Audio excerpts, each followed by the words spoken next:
Amor, ¿cómo es la clave del banco? Es el cumpleaños de tu mamá. No, es la de mi mail. Entonces es la fecha de nuestro aniversario. ¿Sí pudiste? Sí.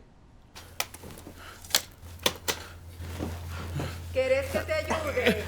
No, tranquila, amor, tranquila. Se te olvidó, ¿verdad? Ahora puede recuperar su clave o asignar una nueva desde la app Davivienda. Así de fácil. Davivienda, una multilatina en El Salvador.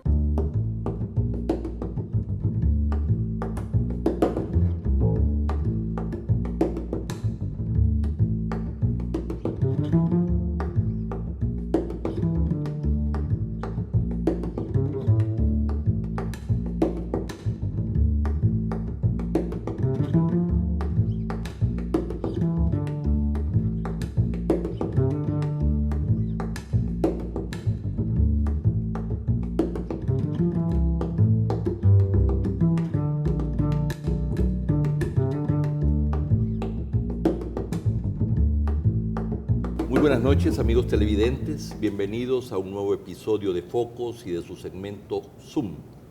Fin del TPS, impactos y respuestas económicas y sociales, es el tema que nos ocupa esta noche. Después de 16 años de existencia, el estatus de protección temporal, conocido por sus siglas en inglés como TPS, Temporary Protection Status, fue cancelado esta semana pasada, dando un máximo de 18 meses adicionales para regresar o en aquellos casos que califiquen para cambiar su estatus migratorio. La decisión amenaza a casi 200.000 familias salvadoreñas en Estados Unidos y a un número similar de familias en El Salvador receptoras de $650 millones de remesas familiares. Para analizar sus potenciales impactos y eventuales respuestas en lo económico y social, hemos invitado esta noche al doctor Óscar Cabrera, presidente del Banco Central de Reserva de El Salvador. Bienvenido, Óscar. Bueno, primero, pues muchas gracias por estar presente este día acá en esta entrevista y creo que vamos a abordar un tema de mucha importancia para los salvadoreños en los Estados Unidos y no se diga para las familias. Más allá de las lamentables declaraciones del presidente Trump, al finalizar pues esta semana, que no son dignas de un presidente de la República, se trata efectivamente de un cambio de política migratoria muy profunda, que tiene efectos en diversas poblaciones y no solamente en hispana en Estados Unidos. Comencemos por ahí, Óscar. Sí, hay una política para contener lo que es la migración legal e ilegal y ya hay acciones concretas como la finalización del DACA. Ahora tú citabas el programa TPS, también la reducción de las visas para mano de obra cualificada. Volviendo al tema de los salvadoreños que están registrados en el TPS, son alrededor de 200.000 personas de un stock de salvadoreños que viven en los Estados Unidos de $2.1 millones, de los cuales 800.000 son nacidos ya en los Estados Unidos. 2.1 millones de personas. Sí, de personas, perdón. Esto implica que estos salvadoreños a finales de este año han enviado alrededor de 5.022 millones de dólares. Eso significa un crecimiento de 9.7%. Esto obviamente impacta favorablemente sobre la economía salvadoreña. Bueno, precisamente al final de la semana el Banco Central de Reserva, que es la institución que más conoce en general sobre la economía del país y particularmente sobre la economía de las remesas. Por eso decidí invitarte esta noche, donde muchas veces solo se privilegian los temas, llamémosle políticos, diplomáticos, pero que el tema económico y social es absolutamente fundamental, ¿verdad?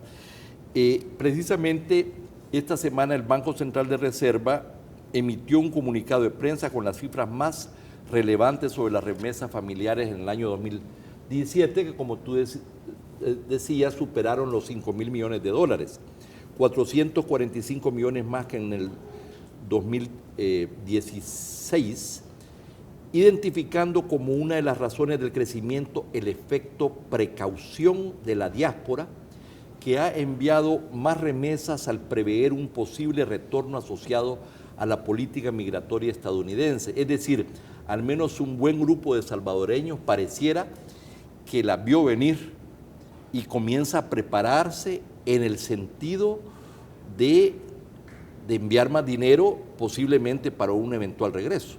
¿Cómo analizan ustedes esto en particular? Sí, nosotros hemos cuantificado el porcentaje del flujo de remesas que proviene de los 200,000 salvadoreños. Esto es aproximadamente el 13%, digamos, son como 652 millones de dólares. Desde el año pasado hemos visto un incremento de más de 2 dígitos en el crecimiento económico. Yo quisiera agregar otros 2 elementos al motivo precaución. Otro elemento es la recuperación del crecimiento de los Estados Unidos, que las estimaciones para el año 2017 y 2018 son de una tasa de 2.5%. Otro es la tasa de desempleo hispano, ha caído a un nivel de 4.7%. En sí son estas 3 variables las que están primando con el cierre de las remesas familiares. También hemos visto un incremento de los depósitos en el sistema bancario de más del 10%, lo que se puede... ¿Provenientes de remesas? Una parte es proveniente de las remesas familiares. No podemos cuantificar de este crecimiento del 10% cuánto proviene de las remesas, pero sí hemos visto, pues, digamos, una evolución o una transferencia de sus cuentas en los Estados Unidos al Salvador. Ya. ¿Cómo evalúas cuantitativa y cualitativamente el impacto económico y social de las remesas en El Salvador? A mí me tocó participar, por cierto, con Segundo Montes en el primer estudio que la Comisión Económica para América Latina hizo sobre precisamente el impacto de las remesas. Y ya desde entonces se vio las diferentes relaciones, los diferentes impactos en la economía. Me parece que después de que se ha consolidado, pareciera, la economía de las remesas en El Salvador, es interesante analizarlo desde el punto de vista cualitativo y cuantitativo. Sí, desde el punto de vista cuantitativo, el Banco Central le da una gran importancia a un concepto que es el ingreso nacional. Dentro del ingreso nacional, que el año pasado cerró con un crecimiento de 31.758 millones, 5.068 son provenientes de remesas. Es decir, es un porcentaje muy importante que engrosa al ingreso nacional, y según la última encuesta de hogares y propósitos múltiples, el 20% de los hogares son los receptores, pues, de remesas. Dentro de ese ingreso nacional también hay factores internos que explican la evolución económica. Solo para citarlos rápidamente, los sueldos y salario son 10.805 millones, y las rentas del capital, que son alrededor del 16.000. ¿Qué departamentos son los que están recibiendo más remesas familiares? Por lo menos las cifras son San Salvador, San Miguel, La Unión y Santa Ana, que conllevan, pues, casi un 60% de los flujos de remesas familiares. Esto nos caracteriza de la importancia que tiene en la vida diaria del salvadoreño. Los impactos que nosotros podemos ver de la finalización del TPS, para 2018 y 2019 no vemos impacto. El crecimiento de las remesas que estimamos es de 3.8 y 0.9%, y para el 2020 al 2022 vemos una ralentización del crecimiento económico en las remesas, digamos 0.2 y 0.7, ¿verdad? Ese es el crecimiento menor de las remesas. Probablemente, digamos, esto pueda tener a partir del 2020, dependiendo de si no se llega a una reforma migratoria a través del Congreso, puede pues impactar sobre el crecimiento económico. Pero la prórroga es de 18 meses a partir de marzo, donde vence el estatus actual, o sea, a partir de abril, o sea que llegaríamos hasta septiembre del 2019, por lo que el impacto precisamente podría ser nulo en el 2018 y tal vez pequeño en el 2019. Pero volviendo al peso de las remesas en la economía, no, por un lado está por el lado de estos flujos de remesas, que son considerables en el PIB y en el ingreso nacional. Pero claro, esto impacta directamente a la demanda agregada vía el consumo de la población. Y una reducción entonces de remesas impactaría precisamente la demanda con sus consecuencias con el Producto Interno Bruto, con la producción, etcétera. Sí, partiendo del ingreso disponible, dijimos 2019 y 2018, las remesas van a continuar creciendo, entonces por lo tanto no vamos a tener impacto. Incluso en el 2020 y el 2022 nuestras simulaciones son que las remesas continúan creciendo a una tasa muy baja, eso sí, ¿verdad? ¿De qué va a depender este impacto? Va a depender de la intensidad de las deportaciones, ¿verdad? El Banco Central no tiene una bola de cristal de qué va a suceder a partir del año 2022. Nosotros consideramos que hay acciones externas que pueden, digamos, minimizar este impacto pues negativo. Uno es la posibilidad que se dé una reforma migratoria para ambos programas. También el número de personas que puedan regularizar su situación migratoria. Un tercer punto que nosotros consideramos son aquellas acciones que por cuenta de las familias para evadir la deportación, como es el cambio de la residencia o la migración a otro país. Entonces, esos son elementos que debemos de tomar en cuenta. También el tiempo que toman los casos en las cortes norteamericanas. Y por último, yo citaba, va a depender de la intensidad de las deportaciones. Por lo menos el año pasado las deportaciones pues cayeron, ¿verdad? Y pues esto hace que digamos, no consideremos o no contemplemos un impacto en los próximos 4 años. Bueno, está el tema precisamente de la eventual reforma migratoria, donde los demócratas y una parte de los republicanos están empeñados. Si esta iniciativa se diera, pues por supuesto podrían cambiar de estatus y básicamente minimizar su impacto. Esto sería el escenario positivo, pero si todas estas cosas que estamos diciendo no sucedieran, ¿verdad?, el riesgo sería mayor y sobre todo a partir del 2020, dijéramos, sobre todo 2019-2020. Ahí es donde entrarían los impactos más negativos que estamos hablando. Sí. Desde el Banco Central nosotros queremos agregar al debate un poco de cuáles son también los aportes de la población salvadoreña en el crecimiento de los Estados Unidos. Vale la pena mencionar que la población salvadoreña, la población norteamericana está tendiendo a una alta proporción a ser mayor de 65 años. Las tasas de dependencia de 65 años y más en los Estados Unidos era del 22% en el 2000. Se espera que en el 2050 crezca hasta el 47%.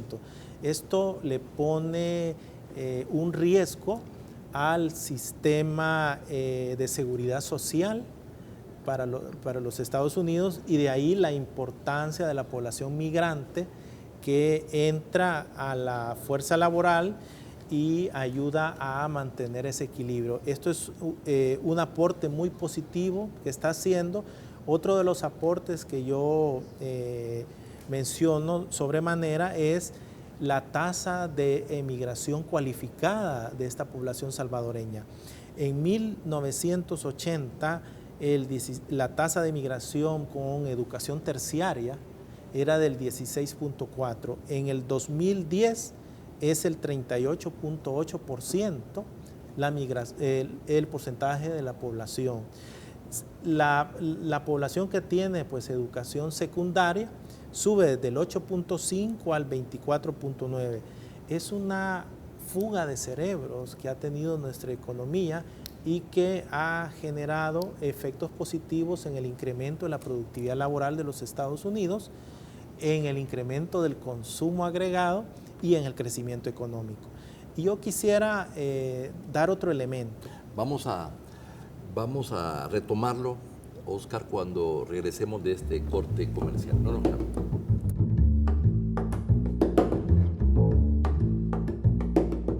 Te presentamos a Punto Express, el lugar donde pagas todo en un mismo lugar.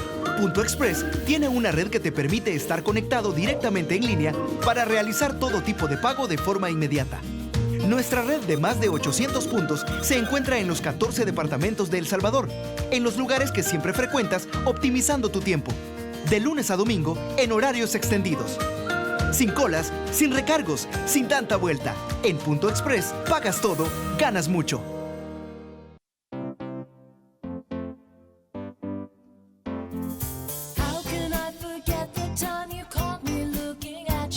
Con tu Claro prepago, tienes WhatsApp gratis para 2 al activar Persona Favorita en recargas desde 1.60 para que WhatsAppeen con todos sus contactos, sin usar datos ni Wi-Fi. Además, te damos llamadas gratis entre tú y tu persona favorita para hablar ilimitado.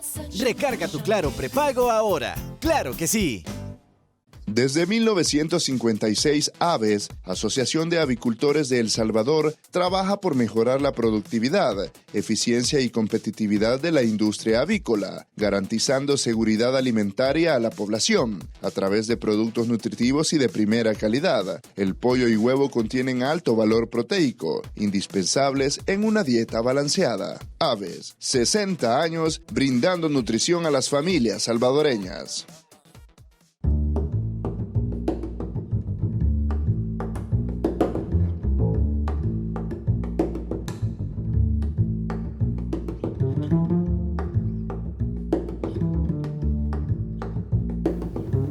Fin del TPS, impactos y respuestas económicas y sociales. Estamos conversando con el doctor Oscar Cabrera, presidente del Banco Central de Reserva de El Salvador, probablemente la institución más conocedora sobre la economía de las remesas en El Salvador y los impactos posibles que podría tener la deportación de miles de salvadoreños al territorio nacional.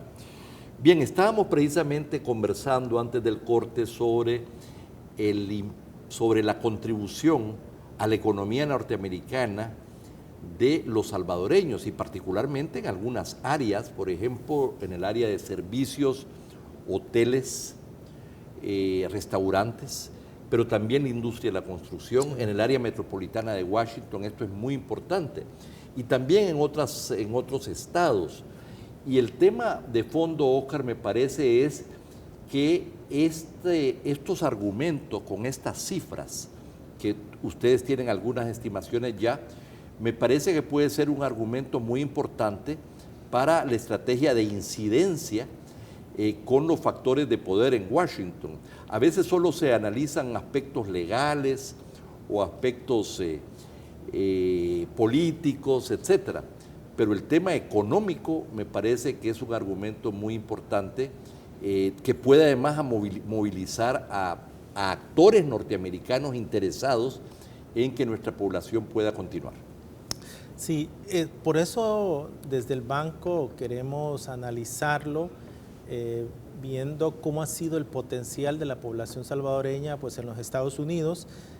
De los 2 millones de salvadoreños que viven en los Estados Unidos, el 30% reside pues en California, el 15% en Texas, el 9% pues en Maryland. Es decir, se encuentran concentrados en las costas y al sur de los Estados Unidos. Estos argumentos de los efectos positivos de los salvadoreños en Estados Unidos, nosotros los hemos retomado como argumentos si en dado caso un porcentaje de la población que tiene TPS regresara a El Salvador. En el mediano plazo, los efectos del regreso de los salvadoreños a El Salvador tuviera un efecto muy positivo. Por un lado, es una población cualificada, bilingüe, con un nivel de experiencia en la construcción, en los servicios, y no dejemos de lado jóvenes del programa DACA, que las estimaciones son 33 mil salvadoreños. Esto aumentaría la productividad laboral salvadoreña en el mediano plazo, traería una afluencia de activos a la economía. Lo que queremos abordar es que no solo efectos negativos podemos encontrar si no se llegara a una reforma en el Congreso para formalizar a estos inmigrantes. Yo estaba tratando de centrarme primero en la importancia del peso el peso y la contribución de los salvadoreños en Estados Unidos como parte de la estrategia que debe de haber de incidencia, lo que me parece fundamental. Tú ya estás enfocando precisamente que este no es el fin del mundo y que si bien podrían tener algunos efectos negativos, ciertamente tú estás viendo también efectos positivos que, dicho sea de paso, en general en El Salvador no se han analizado. Sí. Este es un nuevo análisis que me parece importante. Sí. Nosotros estamos viendo los dos argumentos. Como la primera etapa es continuar apoyando a través de la política exterior salvadoreña a los salvadoreños que forman parte pues, del TPS y del programa DACA. ¿Y cómo podemos ayudar? Demostrando de manera cuantitativa y cualitativa los efectos positivos en la economía norteamericana. Pero también estamos yendo a ese plan B. Ese plan B que implica que un porcentaje de estos salvadoreños puede que regrese a El Salvador. Nosotros somos muy positivos que se pueda concretar una regularización de esta población migrante. Pero si no se da, también el Banco Central tiene que hacer propuestas con vistas a que sea un éxito estos efectos positivos, ¿verdad? Bueno, eso supone, por supuesto, que hay condiciones, que se mejoran las condiciones para la inversión, que se ejecutan las grandes apuestas de inversión, muchas de ellas que están todavía pendientes, para que pueda entonces haber también demanda, una demanda mayor de esta población más calificada que vendría de Estados Unidos. Esto me lleva, Oscar, a plantearte, si el presidente de la República y su gabinete económico le pidiera al Banco Central de Reserva un plan para reducir los efectos del regreso de decenas de miles de compatriotas y su integración en la vida económica y social del país, ¿cuáles serían, en tu opinión, los componentes principales de ese plan? Nosotros hemos trabajado 8 acciones concretas que en primicia las voy a plantear. La primera acción es reformas heterodoxas para eliminar la tramitología para los retornados. Creo que eso es vital para que la adaptación sea de manera rápida. Otro es proponer una red pública de apoyo y asesoría a los retornados para establecerse, pero también para hacer negocios. Creo que estos dos elementos no hay que dejarlos de lado. Otro es fortalecer el control territorial y la prevención del delito. Vamos a tener claro a qué zona geográfica van estos salvadoreños, y eso implica pues el tema de la política de seguridad. No hay que dejarla de lado. Una política fiscal que expanda el gasto en inversión en la economía salvadoreña, Creo que en una economía como la nuestra, la política fiscal tiene un efecto multiplicador en el crecimiento económico y no debemos de caer en la austeridad fiscal. Otro elemento que puede apoyar la inversión pública es proporcionando a las zonas de retorno escuelas, carreteras, seguridad, servicios de agua, saneamiento y alumbrado. Y esto enmarcado dentro de un acuerdo nacional por un empleo digno y por un crecimiento con igualdad de oportunidades. Continuar proveyendo capitales semillas a los retornados sin activos. Estos son como 8 puntos desde el Banco Central que proponemos para el debate nacional.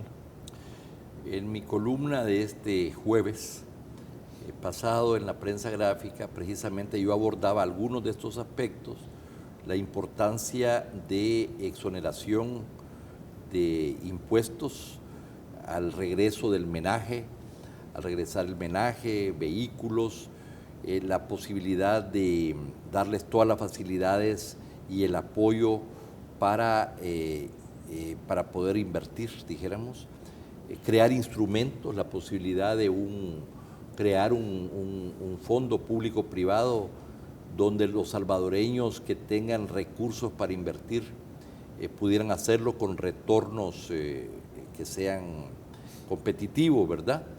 Además de que se necesita captar a los empresarios que existen allá y que han sido exitosos, que algunos de ellos también regresarían para recibirlos, para apoyarlos. Ahí hay un rol también, no solo para el Estado, pero para el sector privado. En fin, a mí me parece que este tema, Óscar, es un tema fundamental de la discusión, pero en última instancia, si no se profundiza la transformación de la economía salvadoreña para que sea una economía mucho más productiva, más competitiva, más orientada al exterior, a una inserción económica en la economía internacional, me parece que vamos a seguir dependiendo de la expulsión de gente, de la exportación de gente fundamentalmente, para la reproducción económica, por cierto, precaria en El Salvador. Este es un tema que nunca se abordó, nunca se abordó de fondo, ¿verdad? Y entonces como que se dejaron 20, 25 años a que ese sea la válvula de escape de la economía. Sí, la economía salvadoreña ha sido una economía de las migraciones, no solo hacia los Estados Unidos. En la década de los 50, 60 íbamos al Canal de Panamá, íbamos a Honduras, fuimos a Arabia Saudita. Yo creo que es importante también que el sector privado ponga su grano de arena, o creo la máxima responsabilidad, porque los que crean empleo es el sector privado y no tanto el sector público, ¿verdad? Así es. Y otro es generar empleo digno, que tenga los estándares de la OIT, que se pague no solo el sueldo y salario, sino que la seguridad social, las cotizaciones para un retiro digno. En suma, necesitamos un contrato social y ir frenando esta elevada polarización política. Bueno, eso nos lleva precisamente que es posible que tal vez que después de las elecciones, de esta coyuntura electoral que durará 2 años, se pueda retomar precisamente el esfuerzo que venía haciendo Benito Andión y Naciones Unidas, que ahora va a estar pues relegada a una comisión técnica, pero si no hay una visión de mediano y largo plazo sobre el crecimiento y la transformación económica del país, no vamos a enfrentar el problema como se debe, ¿verdad? Y con una fractura en la visión y en la práctica cotidiana, ¿no? Sí, los orígenes del bajo crecimiento en El Salvador se explican primero por altos niveles de desigualdad del ingreso y la riqueza, también una insuficiencia del gasto en la economía. Los salarios de los trabajadores no cubren las necesidades mínimas, y yo creo que esto es algo que forma parte de ese contrato social que hablamos en el Banco Central. Debemos de cambiar pues la modalidad de las élites, y las élites tienen que pensar en la cohesión social, ¿verdad? Creo que si queremos llevar este país a ser una economía de renta media alta o de renta alta, pues creo que hay que abordar cómo dentro del ingreso nacional las rentas del trabajo tienen mayor importancia. Sí, Oscar, estoy de acuerdo. Este es un aspecto del problema, pero tú participaste directamente, precisamente en los estudios de la Alianza para el Crecimiento, con el patrocinio precisamente de los Estados Unidos y el gobierno de Obama en la Secretaría Técnica de la Presidencia. Ahí se identificaron, ese estudio del que tú participaste, identificaron dos factores principales: el tema de seguridad y la baja rentabilidad precisamente de los bienes transables, es decir, de todo aquello que tiene que ver con la exportación de bienes y servicios al exterior, sí, ¿verdad? Con rentabilidades muy bajas, que son también el producto de productividades muy bajas. Este es un factor importante. Solo que ese estudio nos dio una gran lección, y es los niveles de inversión respecto al PIB no van a crecer si no generamos una transformación productiva de la economía. Nuestra economía está basada en los servicios no necesitan demasiada inversión porque son intensivos en mano de obra.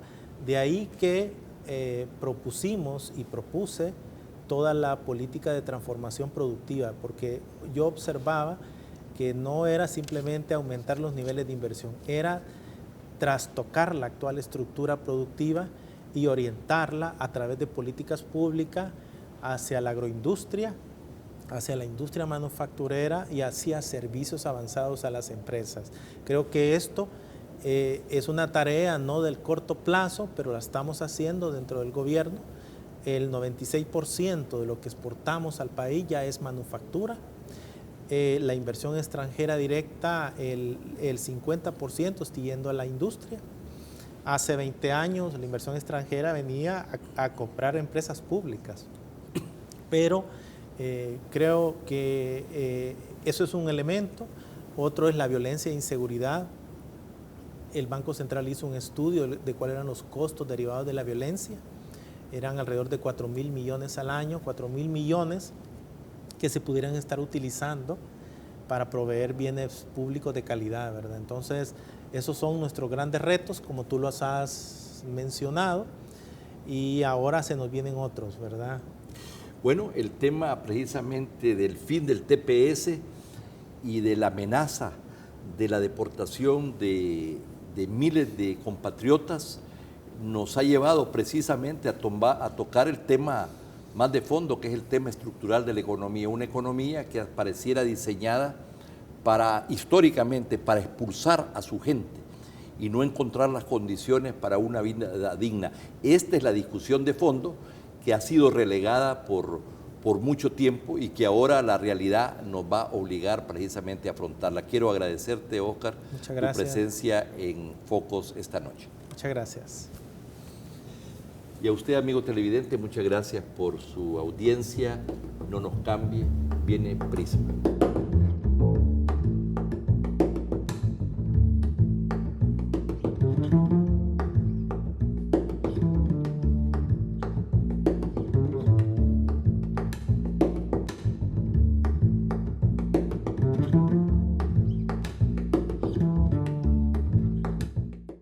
Te presentamos a Punto Express, el lugar donde pagas todo en un mismo lugar.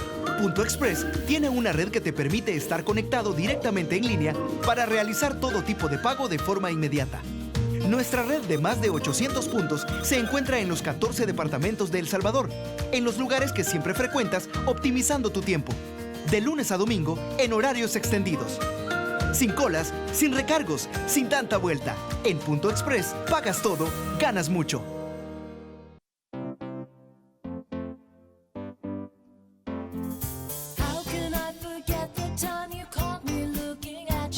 Con tu Claro prepago, tienes WhatsApp gratis para 2 al activar Persona Favorita en recargas desde 1.60 para que WhatsAppeen con todos sus contactos, sin usar datos ni Wi-Fi. Además, te damos llamadas gratis entre tú y tu persona favorita para hablar ilimitado.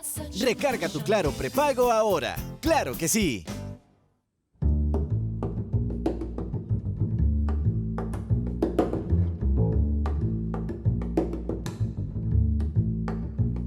Estudios revelan impactos económicos negativos para Estados Unidos al cancelar el programa de protección temporal, TPS, que beneficia a haitianos, salvadoreños y hondureños. Para los dos primeros, ya la administración de Donald Trump ha anunciado su eliminación. Los hondureños todavía están a la espera de una respuesta en mayo de este año. De acuerdo a un informe publicado en abril de 2017 por el Centro de Recursos Legales para Inmigrantes, hay 186.403 salvadoreños, 70.281 hondureños y 46.558 haitianos beneficiados con el TPS. Esta población, que suma un poco más de 300.000 inmigrantes, reporta que ha vivido un promedio de 19 años en Estados Unidos y sus familias agrupan a un estimado de 275.000 niños nacidos en la nación norteamericana.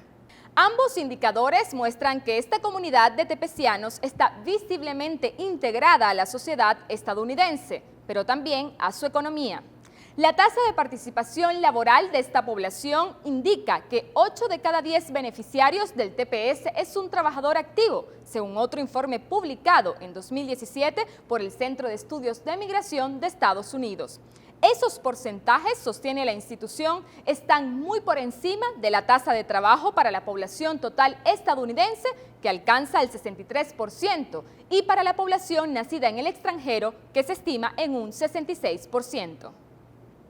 La organización también señala que las 5 principales industrias en las que trabajan los beneficiarios de TPS de estos países son construcción, restaurantes y otros servicios de alimentos, servicios de jardinería, guardería infantil y supermercados. Los beneficiarios de TPS de estos países viven en 206.000 hogares, cerca del 30% tiene hipotecas.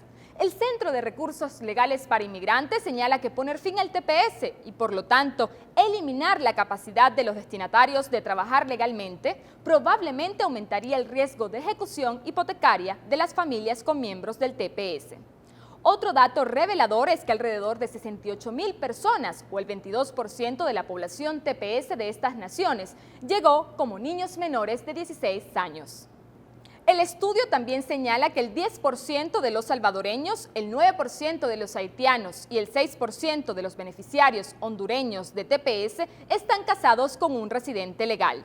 Los 6 estados de Estados Unidos con las mayores poblaciones de TPS de estos países son California, Texas, Florida, Nueva York, Virginia y Maryland. El informe también indica que el 87% de la población de TPS de estos países habla al menos algo de inglés y algo más de la mitad habla bien inglés, muy bien o solo inglés. En su informe, el Centro de Recursos Legales para Inmigrantes concluye que la deportación de los beneficiarios del TPS para El Salvador, Honduras y Haití le costará a los contribuyentes norteamericanos más de $3.000 millones y la incapacidad de estas personas para trabajar resultaría en más de $45.000 millones en pérdidas respecto al PIB durante una década. También significaría una pérdida de $6.9 mil millones en contribuciones al sistema de seguridad social y el programa de salud Medicare en 10 años. Además, apunta el estudio, los empleadores tendrían que invertir cerca de $1.000 millones para costear la rotación de todos los beneficiarios del TPS que abandonen sus lugares de trabajo. Esto es todo en Prisma. Si quieren compartir el contenido, lo pueden hacer a través de la etiqueta Focos TV en Twitter. Ya volvemos con más de su programa Focos.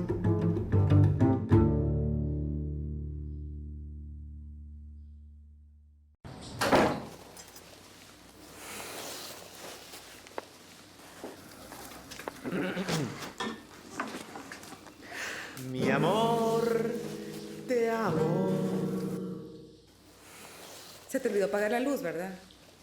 Sí.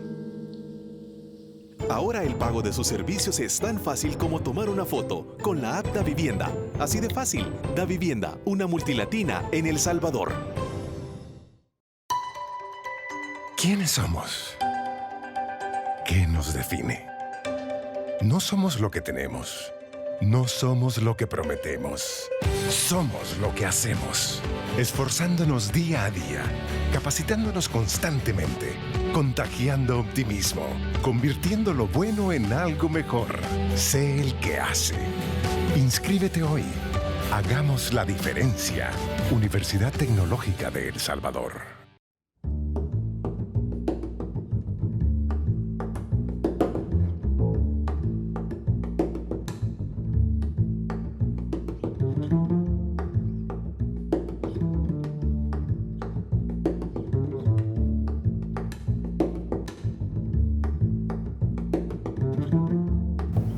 Buenas noches, bienvenidos a Matices. Karen, buenas noches. Buenas noches, Saúl. Iniciamos esta entrevista y lo hacemos en el marco de la cobertura electoral que también Focos está aportando al debate ciudadano antes de las elecciones del próximo 4 de marzo del 2018. Principalmente una cobertura que va a estar enfocada en atender a fondo y en análisis, como lo hacemos en este programa, factores alrededor del proceso electoral que van desde la organización, la transparencia, también temas que tienen que ver con el cumplimiento de los partidos políticos a la legislación vigente, entre otros temas más que son de interés de los ciudadanos, como la gestión pública, tanto a nivel legislativo como municipal. Así es, e iniciamos esta noche con una pregunta general. ¿Está listo el Tribunal Supremo Electoral para garantizar una elección confiable en este 2018? Tenemos también que decir que después de muchos años de exigencia de la sociedad civil organizada, finalmente nuestro país cuenta con una legislación que obliga, entre otras cosas, a los partidos políticos a informar sobre sus donantes y sus finanzas. Este proceso no ha estado libre de la resistencia, por supuesto, de los partidos políticos que han sido acusados de diseñar las reglas sobre este asunto a su conveniencia. Así es, y para contrarrestar la resistencia de los partidos políticos, la Sala de lo Constitucional ha condicionado la entrega del financiamiento público hasta que el Tribunal Supremo Electoral avale que los partidos políticos cumplen con el requisito de entregar la información sobre sus contribuyentes en esta campaña electoral, pero el Ministerio de Hacienda ya ha entregado un anticipo a la deuda política, tanto al FMLN como Arena como el PCN, según tenemos conocimiento. Y con estos hechos, nuevamente el Tribunal Supremo Electoral ha sido cuestionado por la Sala de lo Constitucional, que le obliga a que informe sobre cómo los partidos políticos están cumpliendo con el requisito de entregar la información sobre sus fuentes de financiamiento. Hay más, porque a menos de 2 meses que se celebran las elecciones, la prensa nacional ha señalado que Smartmatic, la empresa contratada para la transmisión de resultados, tiene antecedentes de ineficiencia en otros procesos electorales. Los aspirantes a candidatos no partidarios reprochan que se les han aplicado reglas de manera arbitraria y persisten dudas sobre la logística de este proceso electoral. Y precisamente para conversar sobre los desafíos que tiene que enfrentar el Tribunal Supremo Electoral como garante y organizador de las próximas elecciones, hoy nos acompañan en la mesa de Matices Miguel Ángel Cardosa, magistrado del Tribunal Supremo Electoral. Gracias, magistrado, por aceptar nuestra invitación. Gracias, Karen. Buenas noches. Saúl, Eduardo, un placer.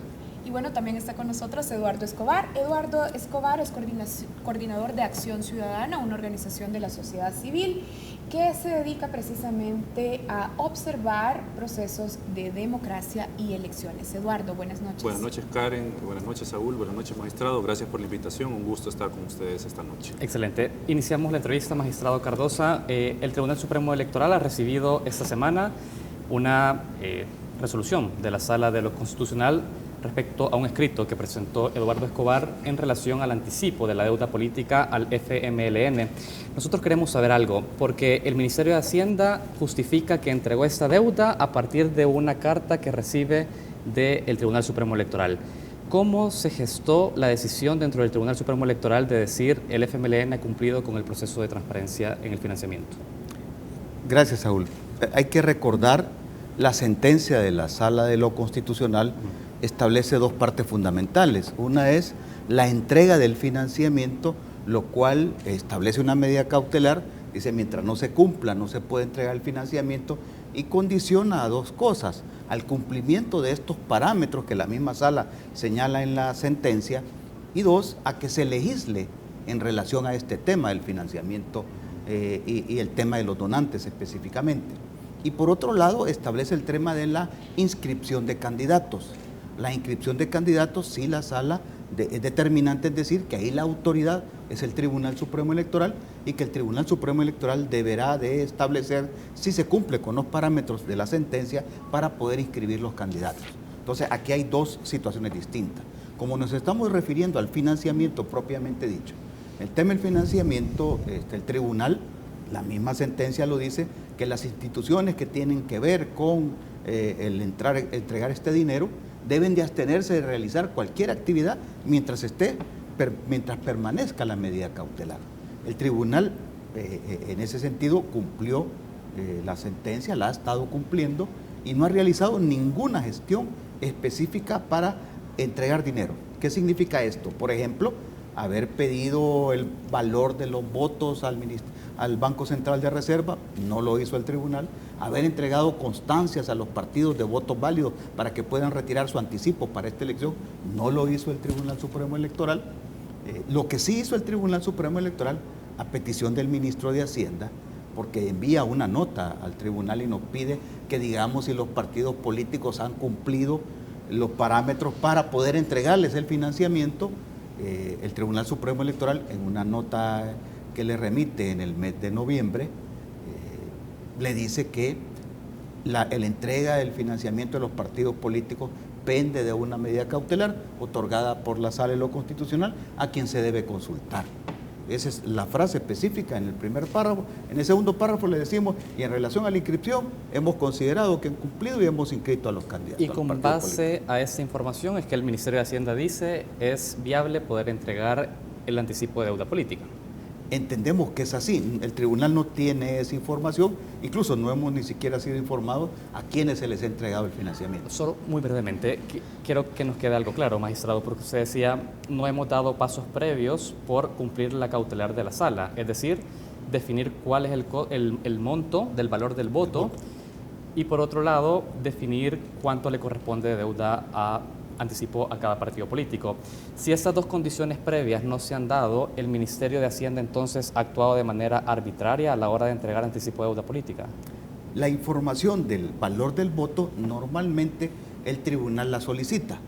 No hay ninguna disposición que obligue a que lo haga el tribunal o lo pueda hacer el Ministerio de Hacienda. Esa parte la pudo haber hecho el Ministerio de Hacienda.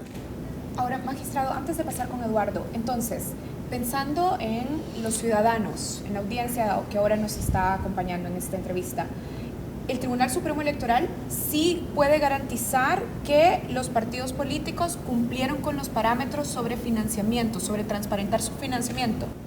Para efectos de inscripción de candidatos, el tribunal hizo un análisis partido a partido del cumplimiento de los parámetros. Establecimos 4 parámetros. Primero, que hubiéramos tenido a la vista los balances de cada partido político, que en los balances estuviera el financiamiento privado y que esto fuera respaldado con una lista de donantes, con sus nombres y sus montos de donación y que hubiera una coincidencia entre ellos.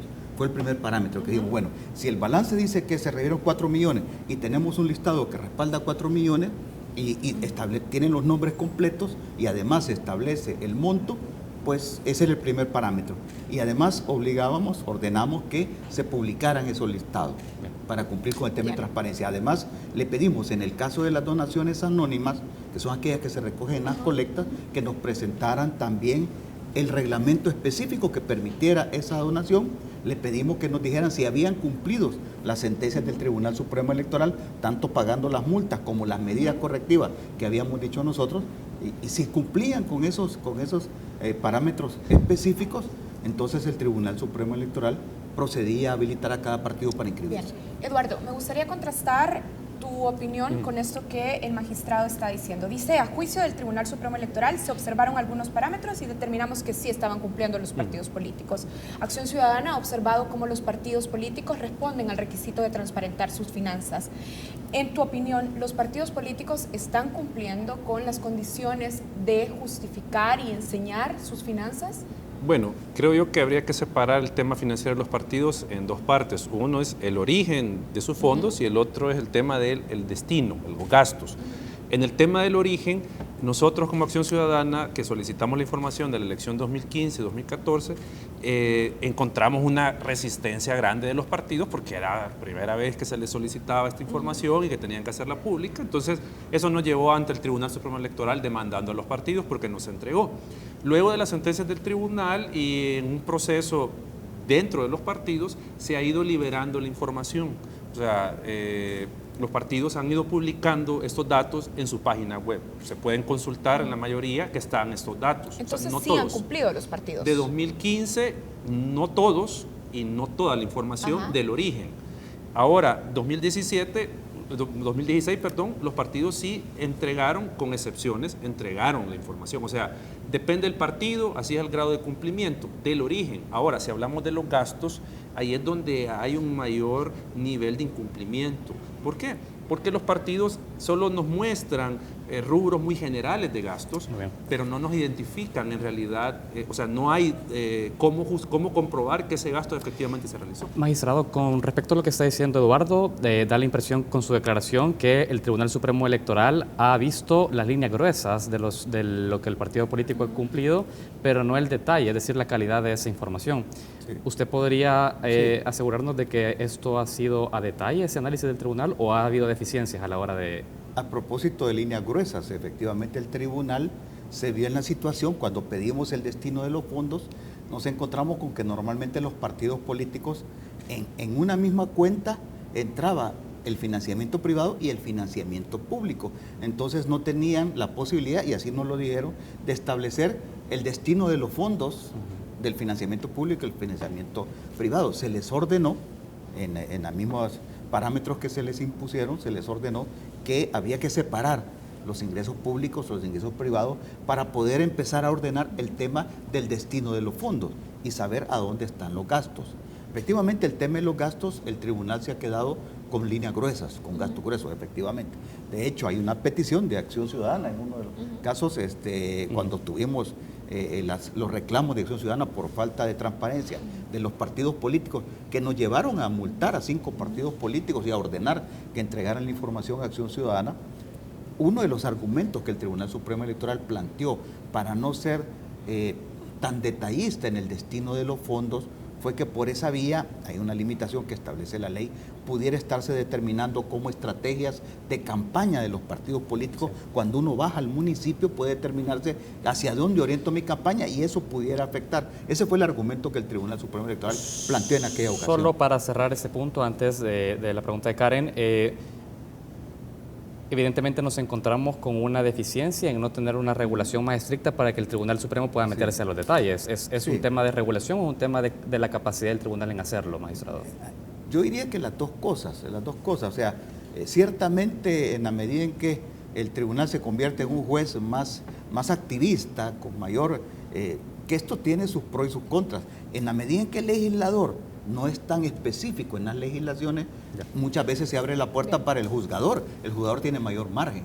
Aquí el tribunal no tiene la capacidad porque no tiene una unidad específica y efectivamente tampoco tiene las reglas. Entonces ahí hay una combinación de elementos que dificultan esa situación. Como representante de Acción Ciudadana, ha señalado ya en otros espacios y en distintas ocasiones que los partidos políticos no han cumplido, lo estabas diciendo aquí, con el requisito de dar información de calidad para transparentar sus finanzas y que el Tribunal Supremo Electoral no cuenta con los recursos, como ya también lo estaba diciendo el magistrado, para garantizar y supervisar este proceso. Pero ¿cuáles deberían de ser, a tu juicio, las capacidades institucionales que deben reforzarse entonces? Bueno, en este caso, obviamente es la capacidad de fiscalización del Tribunal Supremo Electoral. ¿Y eso qué nos implica? La creación de una unidad de fiscalización de partidos políticos con el suficiente personal, con la suficiente conocimiento y capacidad sobre la materia de auditoría, o sea, entrar a auditar. Aquí hablábamos con el magistrado antes de entrar al programa de, por ejemplo, una unidad de auditoría tipo corte de cuentas. Eso es lo que necesita el Tribunal Supremo Electoral para tener la capacidad de, primero, lograr monitorear los gastos que realizan efectivamente en campaña los partidos, porque eso no se está haciendo, no se está monitoreando el gasto. O sea, un partido puede en su contabilidad reflejar $10 millones de gastos, pero efectivamente con la campaña pudo haber gastado 12, 13 millones y no se ve reflejado en la contabilidad. Y no hay forma de cómo justificar eso. O sea, cómo comprobar que eso está sucediendo. Entonces es una unidad que efectivamente el estilo, tal vez pedir mucho, pero el estilo del INE, que sale a verificar, por ejemplo, los partidos le rinden cuentas de que tienen 500 vallas colocadas en el DF. Estamos hablando del Instituto Mexicano. Instituto Nacional Electoral de México, 500 vallas. Entonces el INE tiene la capacidad de ir a contar esas vallas porque se las georreferencian. Entonces va al INE, verifica y de repente le aparecen 600 vallas. Hay 100 más que no declaró el partido. Entonces le pide cuentas al partido y como no las puede justificar, se le sanciona. Eduardo, antes de ir a la pausa, me gustaría muy breve que nos digas qué esperas de la Sala de lo Constitucional, cómo esperas que resuelva tu solicitud. ¿Esperas que se revierta el anticipo que ya se ha entregado a los partidos políticos entonces? No, lo que se le pidió a la Sala como Acción Ciudadana es que valore si con la reforma legislativa que se dio en noviembre se cumple con la sentencia. Eso es lo que se está pidiendo. Y si se cumple, pues bueno, que los partidos puedan acceder de forma legal al financiamiento público, y si la Sala considera que no se cumple, pues entonces que no se les entregue el financiamiento público. Karen, vamos a la pausa. Así es, hacemos una pausa. Esta noche estamos haciendo la pregunta general sobre nuestra mesa: ¿cuán listo está el Tribunal Supremo Electoral para garantizar una elección confiable en 2018? Conversamos con el magistrado Miguel Ángel Cardosa y también con Eduardo Escobar, miembro de Acción Ciudadana. Ya volvemos.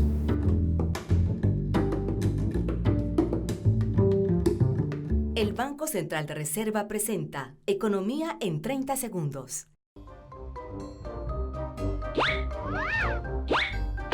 Evite ser víctima de recibir un billete falso. Para identificar un billete auténtico de uno falsificado, solo debe seguir 3 sencillos pasos. Toque para sentir el alto relieve de la parte oscura del billete y la calidad del papel. Mire a trasluz la marca de agua y el hilo de seguridad. Gire el billete para observar la tinta que cambia de color con el número del billete. Con estos sencillos consejos podrás detectar si un billete es falso y evitar ser víctima de este delito. Banco Central de Reserva de El Salvador. Esto ha sido Economía en 30 segundos. La verdad es la fuerza más importante de una sociedad. La verdad se comparte presentando los hechos con imparcialidad.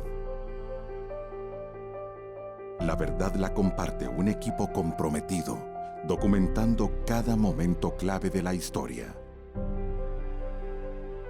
La verdad trasciende barreras y juntos tenemos el poder de compartirla. Compartamos juntos la verdad. Tu confianza en nuestro trabajo nos ha permitido compartirla durante 102 años. La prensa gráfica. Noticias de verdad.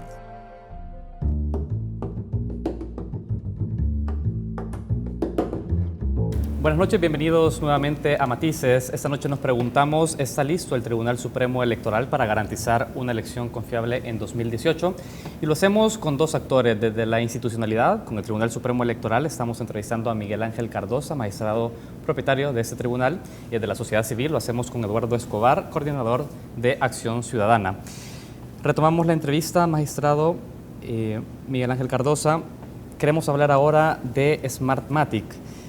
Se han hecho públicas declaraciones en la prensa nacional en la que usted ha reconocido que si bien Smartmatic ha tenido, digamos, señalamientos respecto a la labor que ha hecho en otros países, usted ha asegurado que no había otra opción más que contratar a esta empresa para el proceso de elecciones. Nos gustaría en principio saber cómo se llegó a la decisión de Smartmatic y por qué se descarta el resto.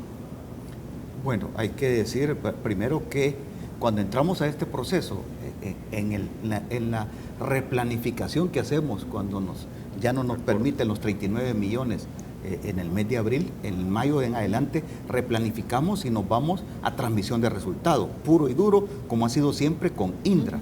Y empezamos a hacer una investigación de las diferentes empresas y nos encontramos cuestionamientos a la misma empresa Indra, que dio muy buenos resultados aquí en El Salvador, y a otras empresas. Sin embargo, decidimos no hacer ninguna limitación, sino que más bien abrir el proceso a través de la bolsa de productos y servicios, que fuera unos términos de referencia abiertos que permitieran la participación de diferentes empresas, e incluso a medio camino lo flexibilizamos para que pudieran entrar más empresas. Sin embargo, al final solo llegó Smartmatic y una empresa ecuatoriana que no cumplía con el requisito de la experiencia en los últimos 5 años en materia electoral que pudiera haber servido. Esas son las únicas dos que llegan al final y se negocia entonces con Smartmatic el precio, y es hasta el último día de diciembre, el último día de diciembre, que llegamos a poder contrastar con Smartmatic el precio y poder establecer las condiciones para poder firmar el contrato con ellos.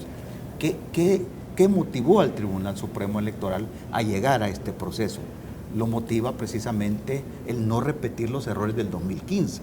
En el 2015 eran varias empresas pequeñas coordinadas por el Tribunal Supremo Electoral, y en el proceso de evaluación que hicimos, incluso donde nos acompañó la sociedad civil, nos acompañó los partidos políticos, la academia, caímos en cuenta que no era posible volver a caer en ese esquema del 2015, sino que necesitábamos tener una empresa. Que se hiciera cargo del procesamiento y la transmisión. Que se hiciera cargo del procesamiento y transmisión de los resultados. ¿Qué implica esto? Hay una fase de que se va a utilizar los escáneres coreanos, que ya los recibimos, están en el país, van a ser utilizados para distribuirse en todos los centros de votación y desde ahí transmitir las imágenes de las actas que vayan firmando las juntas receptoras de votos. Esa acta, que además tiene doble función ese tema, fíjese que es precisamente la principal obstáculo para poder desarrollar cualquier tecnología, es el acta escrita en la mesa. Cualquier programa tecnológico que nosotros hubiéramos deseado pasaba por un acta escrita. Sin embargo, es el mejor candado que tiene el sistema electoral salvadoreño, porque de esa acta tienen copia todos los partidos políticos, y esa acta es la que Smartmatic va a colgar en la web, la cual puede contrastarse con la fiscalía y con la que tienen los partidos.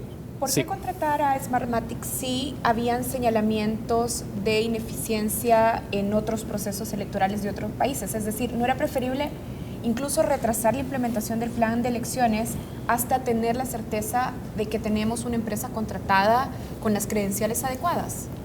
Es que nos dimos cuenta que no solo Smartmatic estaba cuestionado. Repito, Indra ha estado cuestionado. Ustedes pueden revisar y se van a encontrar problemas con Indra. Sin embargo, las experiencias en El Salvador fueron buenas experiencias. Entonces nos encontrábamos con eso. Todas las empresas tenían cuestionamientos. Sin embargo, llegamos a la conclusión, y yo he escuchado voces incluso que cuestionan al tribunal, que dijeron, bueno, si hay una empresa hay que auditarla. Y eso es lo fundamental aquí. Si va a haber una empresa que va a transmitir las imágenes de las actas, las cuales pueden contrastarse con la del fiscal y con la de los partidos políticos, pues verifiquemos desde el momento que empiece a montar su sistema Smartmatic, invitar a los vigilantes de los partidos políticos, a sus especialistas, a la Junta de Vigilancia, e incluso poder crear algún grupo independiente. Hemos pedido a la misma Unión Europea que nos acompañe observando el trabajo de Smartmatic. Excelente. Eduardo, ustedes como organización de la sociedad civil que han tenido los ojos puestos en el proceso, ¿qué observaciones tienen respecto a la contratación de Smartmatic o, digamos, de todas las empresas vinculadas al procesamiento y transmisión de resultados en marzo? Bueno, creo yo de que el principal señalamiento sobre el proceso de contratación tiene que ver con el tema de que ha sido cuestionada esta empresa y que esto no puede brindar las garantías de la pureza y transparencia del resultado, porque a eso tenemos que llegar, o sea, que la empresa dé esa garantía. Pero ahí yo apelo a lo que ya mencionaba el magistrado. Hay diferentes controles en el proceso electoral que nos pueden garantizar que esta tecnología está dando resultados certeros.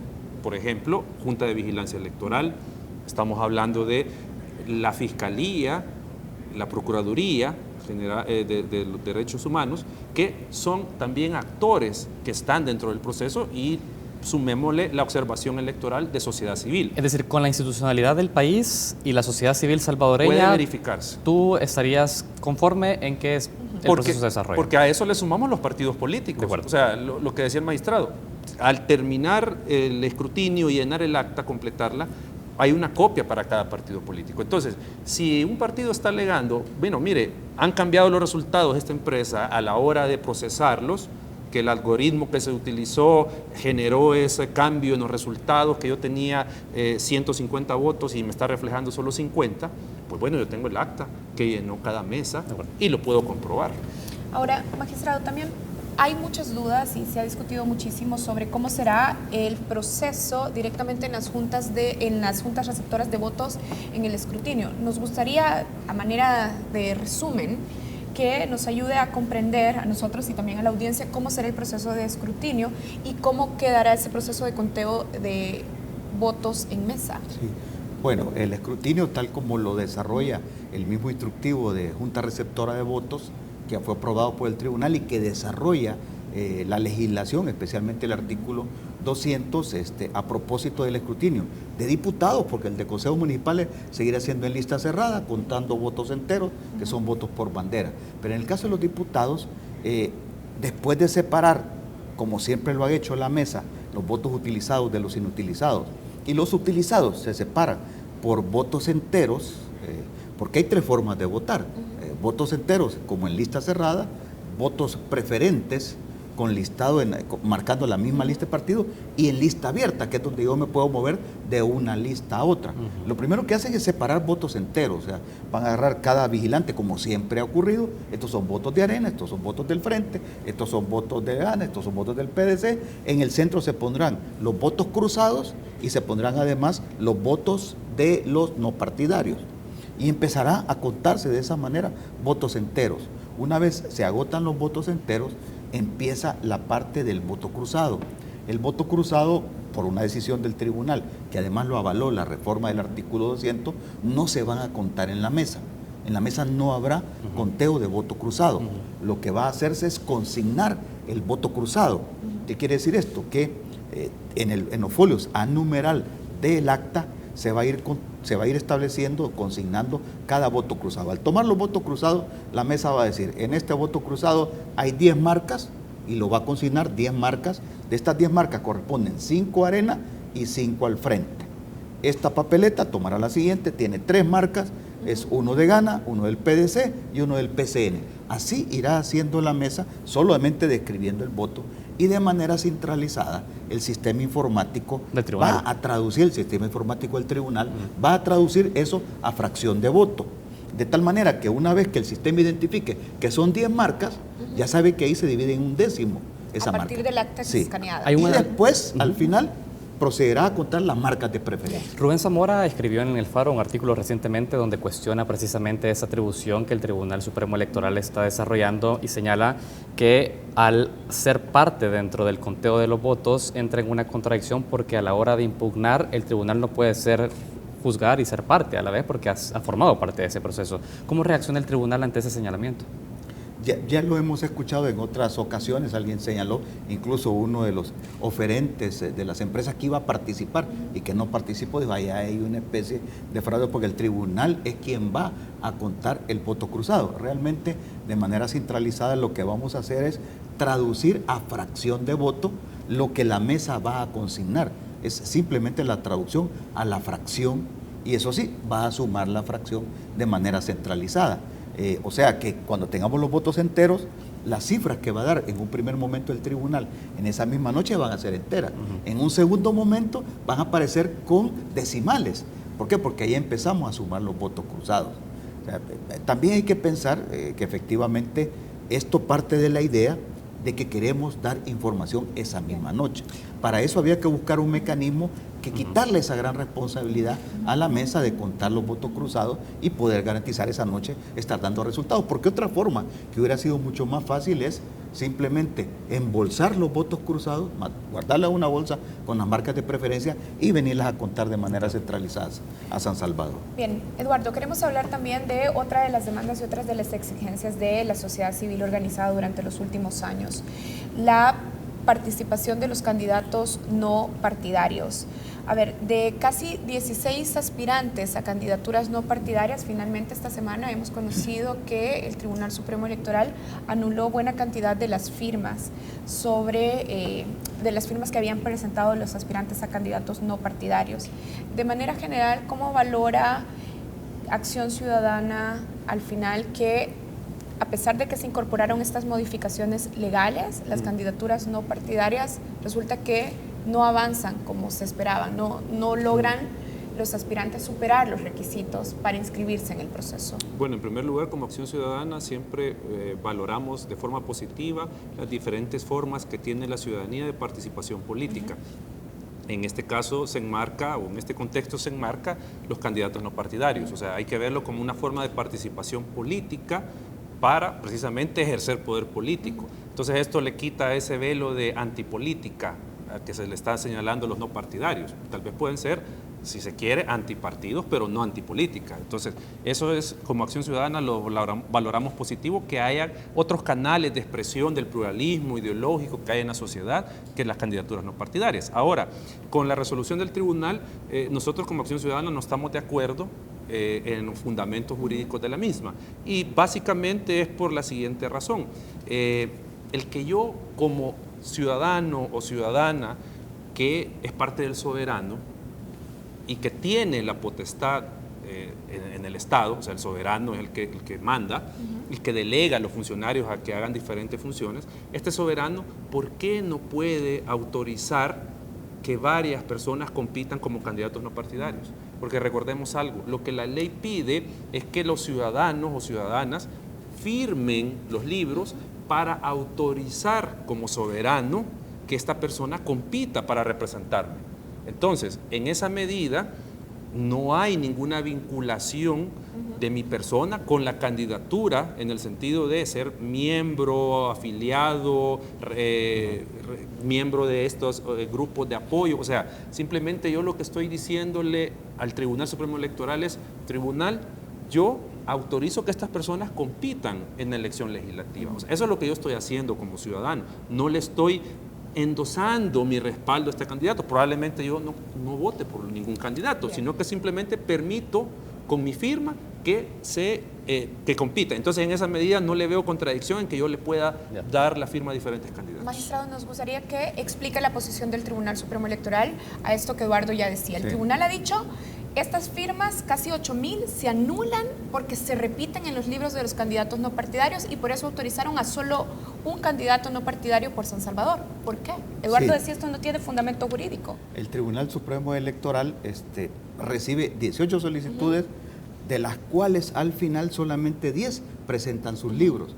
De estos 10, por la decisión de la sala, que se juntaron los plazos de finalización de inscripción de candidatos con la presentación de las firmas, en vacaciones se revisan la firma y a nuestro regreso de vacaciones, el día 5 de enero, el tribunal toma la decisión, al ver los informes y encontrarse con que hay firmas repetidas, verificar cuántas firmas se repiten, se encuentran una buena cantidad de firmas repetidas, en algunos casos hasta 7,000, 6,000 firmas, y ese es el argumento que el tribunal toma para solamente inscribir a uno, porque es el que se toma de parámetro. El primero que se inscribe es el que se compara con otro. En esa decisión, yo no participé en esa discusión y no firmo la resolución. Sin embargo, los argumentos que el tribunal plantea...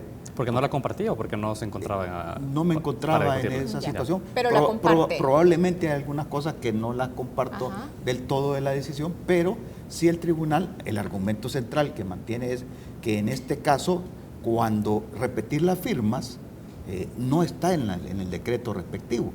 El decreto no prohíbe que se repitan firmas entre ellos. Pero entonces... Sin embargo, el tribunal hace el análisis porque llevamos a establecer que si no está prohibido, le está permitido. Esa es una disposición constitucional que se le aplica a los ciudadanos comunes y corrientes. Sin embargo, aquel que no partidario, que está pretendiendo llegar a ser funcionario, a ser diputado de la República, ya no se le puede aplicar ese mismo criterio de ciudadano común y corriente. Y entonces, por lo tanto, el tribunal dice, no, aquí tenía que aplicársele la regla de la repetición. Hay otro tema también que la sala ha insistido mucho en esto, es que habría que darle a los no partidarios el mismo tratamiento de los partidos políticos. Y en las nuevas reglas de la ley de partidos políticos, hoy lo comentábamos con Eduardo hace un rato, tengo la impresión de que establece la prohibición de no repetir firma, porque la ley de partidos políticos ciertamente vino a ordenar una serie de situaciones que se habían dado en el pasado, que incluso veíamos eso en los partidos políticos, que se repetían firmas. Esos son como los argumentos centrales que el tribunal plantea. Además, entiende el tribunal en esa línea que hay una especie de fraude al repetir la firma. Y por ahí es que establece y deja solamente uno inscrito. Muy bien, tenemos que cerrar la entrevista, Karen. Así es.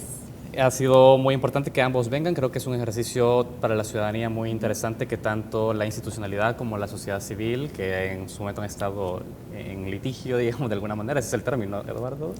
Con el tribunal no hemos estado en controversia. Discusión. Controversia. Pues estén sentados acá y compartan sus opiniones.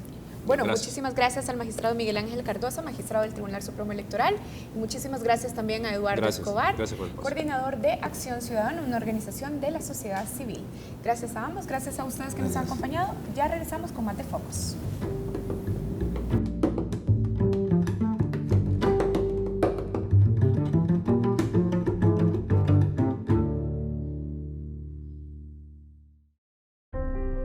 La verdad es la fuerza más importante de una sociedad. La verdad se comparte presentando los hechos con imparcialidad. La verdad la comparte un equipo comprometido, documentando cada momento clave de la historia. La verdad trasciende barreras y juntos tenemos el poder de compartirla. Compartamos juntos la verdad. Tu confianza en nuestro trabajo nos ha permitido compartirla durante 102 años. La prensa gráfica. Noticias de verdad.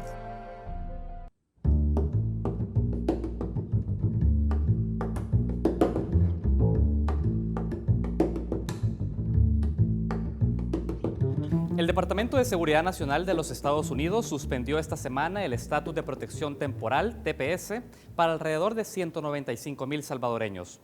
La medida obliga a los salvadoreños a regular su situación en ese país a septiembre del 2019. Para profundizar sobre esa situación y sobre las vías legales que tendrían los salvadoreños para poder tener un estatus permanente en ese país, conversó con nosotros Juan José García, experto en asuntos migratorios. Veamos. No se trata de ninguna prórroga, se trata de una cancelación en el 2019, en 9 de septiembre de 2019, del programa temporal de protección para los salvadoreños. Tampoco es una ventaja para El Salvador, tampoco ha sido de ninguna manera una gracia que el gobierno de Estados Unidos le ha brindado a El Salvador. Todos los países que han sido beneficiados con este programa temporal de protección han tenido un periodo de gracia para facilitar el proceso de retorno de una manera ordenada, planificada y bien gestionada. Para los salvadoreños amparados en este programa se les abren al menos 3 alternativas posibles. Uno, en lo que usted ha dicho, legalizar su situación allá en Estados Unidos, ¿no? Por diferentes vías, ¿verdad? Quizá la vía que más se está manejando es la vía de contraer matrimonio con un ciudadano de Estados Unidos o, en dado caso, también tener algún hijo mayor de 21 años que pueda hacerse cargo de sus padres allá. Otra alternativa que se les abre para una minoría quizás, es el retorno voluntario.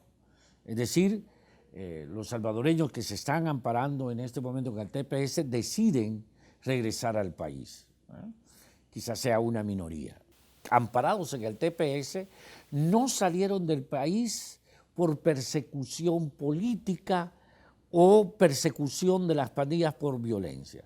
Salieron del país en el 2001 como resultado de los efectos de los terremotos que sufrimos en enero y febrero de aquel año. Esas fueron las razones por las cuales también Estados Unidos otorga esta gracia temporal, este programa temporal de protección. Por lo tanto, no hay posibilidades de pedir ningún tipo de asilo, ¿no? Ningún tipo de refugio, porque no salieron por motivos de persecución política. Por lo tanto, entonces no hay posibilidades de que vuelvan o que se les otorgue un estatus migratorio legal y regular. Vuelven entonces a su condición de irregularidad, de ilegalidad y por lo tanto pueden ser objeto de persecución y de deportación forzada. Y después del 9 de septiembre, pues caerán en una situación de irregularidad, lo que no significa que serán aprehendidos inmediatamente y deportados como tales, ¿verdad? No es eso, ¿verdad? No puede ocurrir en términos fácticos, en términos realistas, eso es inviable. En el caso de los hijos, por ejemplo, difícilmente un beneficiario del TPS pueda tener en estos momentos un hijo mayor de 21 años. Digo esto porque, y que haya nacido en Estados Unidos, ¿no? Digo esto porque ellos llegaron hace 16 años y entonces los números de años no da para eso. No se sabe tampoco cuántos de estos beneficiarios del TPS se hayan casado con un nacional de Estados Unidos. Entonces esos porcentajes son difíciles de calcular. No es posible calcularlos en este momento. Por eso es importante brindarles asistencia legal. El consejo más importante es que estos beneficiarios del TPS busquen ayuda legal, porque su situación se puede resolver caso por caso, ¿verdad? Es decir, cada caso es particular y por lo tanto debe de llevar un proceso judicial específico y particular. El Salvador debe de prepararse y hacer su tarea. Y la tarea que tenemos en la actualidad es una recepción digna y posibilidades de reinserción social y laboral de esta población. Estamos hablando de una población con características y perfiles sociodemográficos y laborales muy particulares. No son los deportados tradicionales, ¿no? Los que vienen de México o los que son capturados en la frontera de Estados Unidos y deportados casi inmediatamente, sino que son una fuerza de trabajo educada, con capacidades laborales muy importantes. Debemos de ser entonces respetuosos de esas diferencias y diseñar programas de reinserción laboral que sean coherentes con este perfil laboral.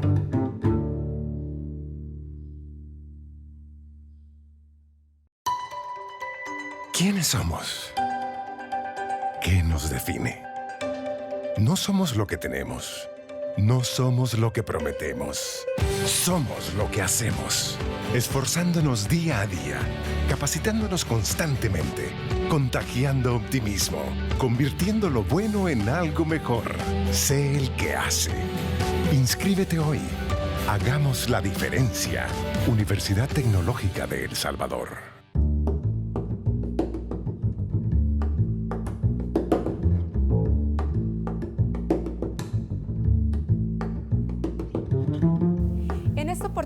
El Museo de la Palabra y la Imagen cruza fronteras para trasladarnos a tierras colombianas, a Popayán, para presentarnos el retrato de uno de los poetas latinoamericanos más interesantes de la actualidad.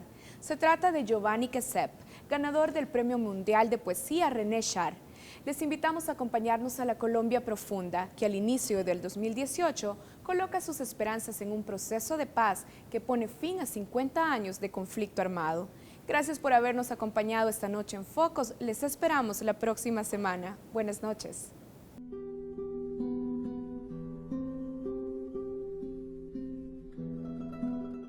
Nos encontramos en la Plaza de Bolívar, en el corazón de la ciudad de Bogotá, al inicio de un viaje hacia el sur de Colombia para la realización de varios espacios de retratos.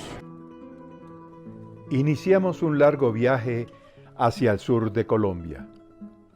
Cruzamos la altiplanicie bogotana, remontamos las montañas andinas, lagos y paisajes fascinantes, hasta llegar a Popayán, la ciudad blanca, capital del departamento del Cauca. Allí habita una de las voces poéticas más importantes de Colombia. Giovanni Quesep Esguerra nació en 1939 en San Onofre, municipio del departamento de Sucre. En 1949, un acontecimiento marcó su vida. A la edad de 10 años, debido a la violencia generada por el enfrentamiento entre liberales y conservadores, su familia es amenazada de muerte, obligándola a abandonar San Onofre. Culmina sus estudios de bachillerato en Cartagena y Sincelejo, lugar en donde conocerá una de las obras que dará inicio a su creación poética y por la cual iniciará su formación literaria, la Divina Comedia.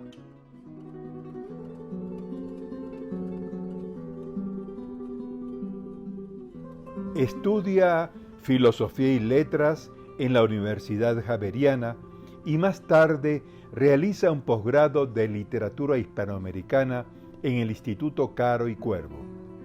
Siguiendo las huellas de su maestro Dante, viaja a Italia, en donde estudia la poesía del Renacimiento. Fue cofundador de la revista Golpe de Dados y ha colaborado para otras tantas.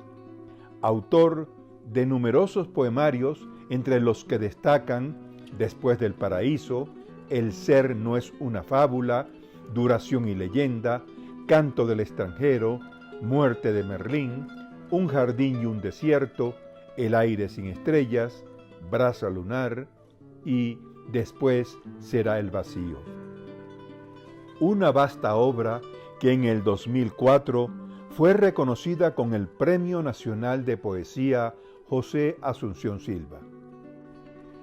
En su obra, Giovanni Queseps intenta la conservación de la memoria colectiva por medio del verbo lírico. Sobre su poesía, él ha dicho: creo que todo poema debe ser una metáfora del alma, metáfora de sus maravillas y de sus terrores, de sus cielos y de sus abismos. Su poesía es entendida como una resistencia a la deshumanización. Es la hora de partir. Atrás dejamos las iglesias, las casas y los blancos muros de Popayán, sus puentes ancestrales, su gente amable, espacios donde quedan los versos que en un café leyó el poeta Giovanni Queseps. En el aire hay un pájaro muerto, no sabrá de la tierra, ni de esta mancha que todos llevamos, ni de las máscaras que lapidan, de los bufones que hacen del rey un arlequín perdido.